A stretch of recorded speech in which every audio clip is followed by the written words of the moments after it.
News 16 Kerala. സൗദിയിൽ 4 അതിലധികമോ വീട്ടുജോലിക്കാരുള്ള business ഉടമകൾ ശമ്പളം പണമായി നൽകരുത്. ഡിജിറ്റൽ വാലറ്റിൽ നൽകാൻ നിർദ്ദേശം. സൗദിയിൽ ഹൗസ് ഡ്രൈവർമാർ ഉൾപ്പെടെ 4 അതിലധികമോ വീട്ടുജോലിക്കാരുള്ള ബിസിനസ് ഉടമകൾ ശമ്പളം പണമായി കൈമാറരുതെന്ന് നിർദ്ദേശം. ഇത്തരക്കാർ തൊഴിലാളികളുടെ വേതനം പൂർണ്ണമായി കൈമാറാൻ പാടില്ല.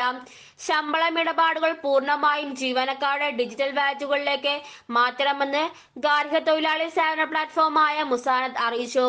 വീട്ടുജോലിക്കാരുടെ അംഗീകൃത ഡിജിറ്റൽ വാലറ്റുകളിലെ ശമ്പള ഐക്കൺ മുഖേനയാണ് കൈമാറ്റം നടത്തേണ്ടതെന്നും മുസാനത്ത് വ്യക്തമാക്കി.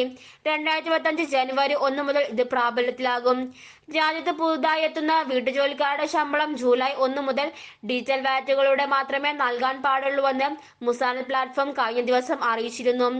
അതിനു പുറകെയാണ് ഇപ്പോൾ ബിസിനസ് ഉടമകൾക്കുള്ള പുതിയ നിർദ്ദേശം വന്നിരിക്കുന്നത്.